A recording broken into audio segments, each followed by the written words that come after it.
Well, when Bill Clinton fired missiles during his presidency, Republicans questioned that.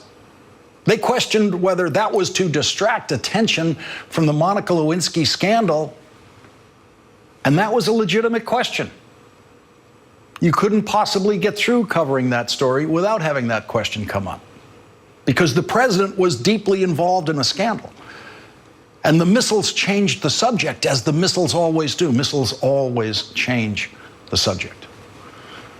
And so tonight, we have some questions about the motivations of everyone involved in what has happened inside Syria.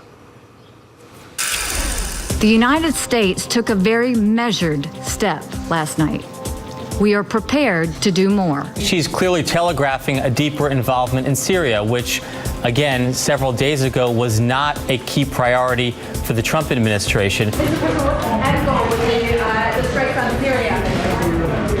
Thank you very much. I'm distrustful of how quickly he switched. I don't know what his motivations were. It is frankly not helpful to launch a small-scale attack and then continue a policy of denying exit from Syria to the millions of children and parents. I think the president owes it to the American people to come to Congress and present a plan. This is not one of the vital U.S. national security interests. North Korea is. Iranian nukes are. I believe lots of very potentially bad problems will be going away. I think that, frankly, if there's a danger right now, it would be that the U.S. is expressing too much confidence. There's a reason it's been hard to figure this out. It is very complicated, and there are millions of people suffering in the meanwhile.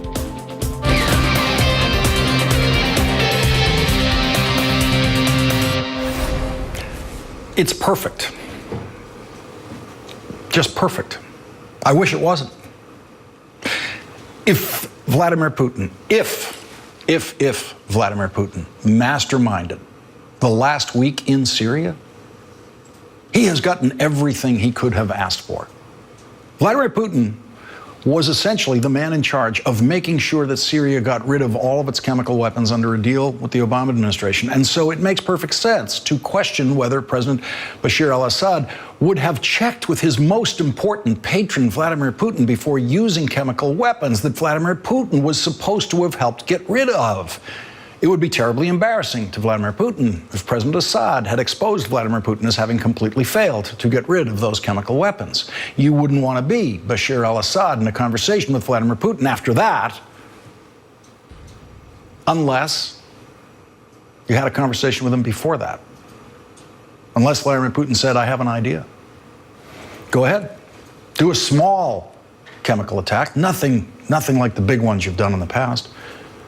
Just big enough to attract media attention so that my friend in the White House will see it on TV.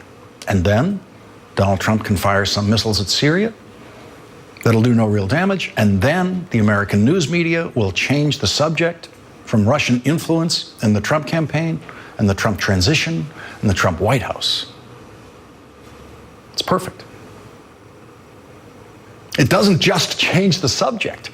For most of the news media, it changes the conventional wisdom about the dynamic between Vladimir Putin and Donald Trump. President Trump has finally dared to do something that Vladimir Putin doesn't like. It changes everything. As long as you never question whether Vladimir Putin wanted all of this to happen this week. And when you question that and you look at what has happened, it's always worth remembering that if Vladimir Putin really does have ways, known or unknown, to Donald Trump to influence Donald Trump, then every day that is a good day for President Trump is a good day for President Putin. Now, not one word that I've just said could possibly have been said about any president prior to Donald Trump. Don't you miss those days when, if there was a chemical attack in Syria, you could be absolutely sure that President Assad and President Putin did not do that in order to help the image of the President of the United States? That is the world that Donald Trump has given us. That is the range of possibility Donald Trump has given us. You will hear opinion in this hour that is counter to the possible scenario that I've just outlined. But what you won't hear is proof that that scenario that I've just outlined is impossible. Because what the presidency of Donald Trump has shown is that with Donald Trump, anything is possible. You have heard in the last 25 hours pundits on television reaching for the momentous as they always do, reaching for the line that, for better or worse, will get your attention. And so you have heard the profound pronouncement that last night Donald Trump became president of the United States. You should all be used to that by now. That whenever Donald Trump does something routine, something that most presidents would have done, pundits will rush to the microphone to marvel at how presidential the president has become. And they will all, within a matter of days, be embarrassed by the least presidential person ever to occupy the White House. We went through this cycle before when the president gave an address to Congress and read every word in his teleprompter, after which he was instantly declared to have just become president of the United States. And 4 days after that, he tweeted, "Terrible, just found out that Obama had my wires tapped in Trump Tower just before the victory. Nothing found. This is McCarthyism." And so we now await that next round of embarrassment for pundits.